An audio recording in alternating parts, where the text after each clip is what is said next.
เรื่องนี้มีชื่อว่าความตายของแม่ไก่ตัวน้อย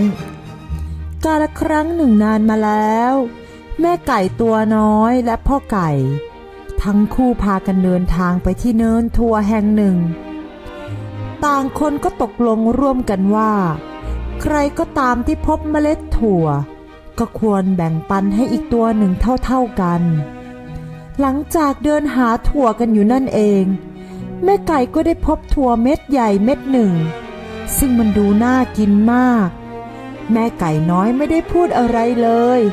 เพราะตั้งใจจะกินเมล็ดถั่วนั่นเสียเองอย่างไรก็ตามเมล็ดถั่วนั้นมีขนาดใหญ่มากเกินไปจนเธอไม่สามารถกลืนมันได้และเมล็ดถั่วนั้นก็ติดอยู่ในลำคอของแม่ไก่แม่ไก่จึงตื่นตระหนกใจมากแม่ไก่ก็ร้องขึ้นมาว่าพ่อไก่ฉันขอร้องละคุณช่วยวิ่งให้เร็วที่สุดเท่าที่คุณจะทำได้เอาน้ำมาให้ฉันทีถั่วมันติดคอฉันพ่อไก่ได้ยินดังนั้นจึงรีบวิ่งไปให้เร็วที่สุดเท่าที่จะเป็นไปได้ไปยังบ่อน้ำทันทีและพูดกับบ่อน้ำว่าบ่อน้ำจ๊ะเจ้าช่วยมอบน้ำให้แก่ฉันทีแม่ไก่ตัวน้อยของฉันน่ะนอนอยู่บนเนินถั่ว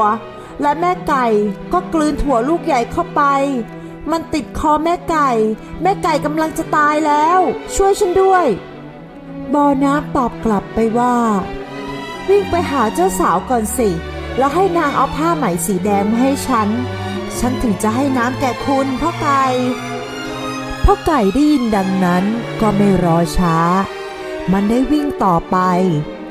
วิ่งไปเรื่อยๆเมื่อเจอเจ้าสาวก็ได้พูดขึ้นว่าเจ้าสาวช่วยมอบผ้าไหมสีแดงให้ฉันด้วยฉันอยากจะเอาผ้าไหมสีแดงไปให้บ่อน้ำแล้วบ่อน้ำจะยอมมอบน้ำให้กับฉันเพื่อเอาไปช่วยชีวิตแม่ไก่ตัวน้อยที่นอนอยู่บนเนินถั่วเพราะกลืนเมล็ดถั่วยักษ์เข้าไปจนติดคอนั่นเองเจ้าสาวตอบกลับไปว่าก่อนอื่นนะคุณช่วยวิ่งไปเอาพวงมาลัยเล็กๆที่ห้อยอยู่บนต้นหลิวมาให้ฉันก่อนนะพ่อไก่จึงวิ่งหงอนตั้งไปที่ต้นหลิวและเอาพวงมาลัยลงจากกิ่งไม้นำไปให้เจ้าสาวก็ให้ไหมสีแดงแก่พ่อไก่เพื่อที่จะเอาไปให้บ่อน้ำและบ่อน้ำก็มอบน้ำให้แก่พ่อไก่หลังจากนั้นพ่อไก่ก็เอาน้ำไปให้แม่ไก่แต่เมื่อไปถึงก็ได้พบว่าแม่ไก่น้อยถั่วติดคอจนทำให้แม่ไก่หายใจไม่ออกและนอนตายไปแล้วพ่อไก่ก็เสียใจมากจนร้องไห้เสียงดังลั่นสัตว์ทุกตัวมาดูพ่อไก่คร่ำครวญกับศพแม่ไก่ตัวน้อยอยู่ตรงนั้นหนู6 ตัวเห็นใจก็ได้สร้างรถม้าเล็กๆขึ้นเพื่อใช้บรรทุกศพแม่ไก่น้อยแล้วให้พ่อไก่นำไปฝังพ่อไก่เป็นคนขับรถม้านำขบวนไประหว่างทางพวกเขาพบกับสุนัขจิ้งจอกและสุนัขจิ้งจอกได้ถามว่าเจ้าจะไปไหนพ่อไก่ตัวน้อยพ่อไก่ตอบกลับไปว่าฉันจะฝังแม่ไก่ตัวน้อยของฉัน สุนัขจิ้งจอกถามตอบกลับไปว่าฉันต้องเสียใจกับเรื่องนี้ด้วยนะยังไงฉันก็ขอนั่งรถไปกับเจ้าด้วยได้ไหมพ่อไก่ตอบว่าได้แต่ท่านไปนั่งที่ด้านหลังรถม้านะเพราะม้าตัวน้อยของฉันมันคงรับน้ำหนักเรา2 ตัวไม่ไหวจากนั้นสุนัขจิ้งจอกก็นั่งลงที่ด้านหลังหลังจากนั้นขบวนของพ่อไก่ก็ได้พบกับสัตว์อื่นๆเช่นม้าป่าหมีกวางสิงโตและสัตว์ในป่าทุกตัวก็ไปนั่งท้ายรถด้วยเช่นเดียวกันแล้วขบวนของพ่อไก่ก็ดำเนินไปจนมาถึงลำธารพ่อไก่พูดขึ้นมาว่า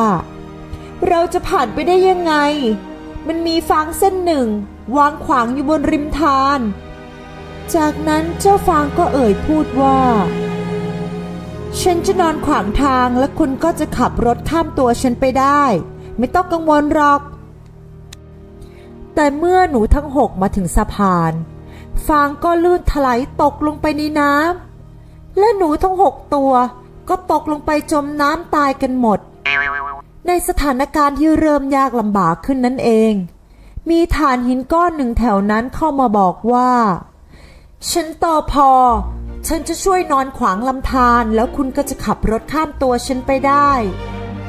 หลังจากพูดจบถ่านหินก็วางตัวขวางลำธารแต่เพียงแค่ตัวมันโดนน้ำเท่านั้นถ่านหินก็ส่งเสียงดังฟูฟู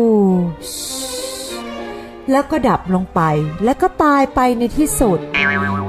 ก้อนหินก้อนหนึ่งเห็นเช่นนั้นก็สงสารคิดจะช่วยจากนั้นก้อนหินจึงหย่อนตัวลงไปในน้ำเป็นสะพานให้ไก่ลากรถเองและสามารถพาตัวเองพร้อมกับแม่ไก่ที่นอนตายบนรถข้ามน้ำขึ้นมาบนบกได้แล้วพ่อไก่ก็หันมาจะช่วยดึงสัตว์อื่นๆที่นั่งอยู่ข้างหลังให้ขึ้นมาด้วยขบวนของสัตว์ป่าที่นั่งมาด้วยท้ายรถก็มีจำนวนมากเกินไปทำให้รถม้าก็ถลายกลับหลังไปจนสัตว์ทุกตัวที่อยู่ท้ายรถก็ตกลงไปในลำธารและจมน้ำตายกันหมดจนเหลือเพียงพ่อไก่ถูกทิ้งให้อยู่ตามลำพังกับศพของแม่ไก่ที่ตายแล้วพ่อไก่ได้ใช้ขาตะกุยขุดหลุมเพื่อฝังศพแม่ไก่และถมดินพูนขึ้นมาหลังจากนั้นพ่อไก่ก็นั่งลงร้องไห้ต่อด้วยความโศกเศร้าเสียใจและอาลัยเพราะคิดถึงแม่ไก่น้อยและตรอมใจตายไปด้วยอีกตัวหนึ่ง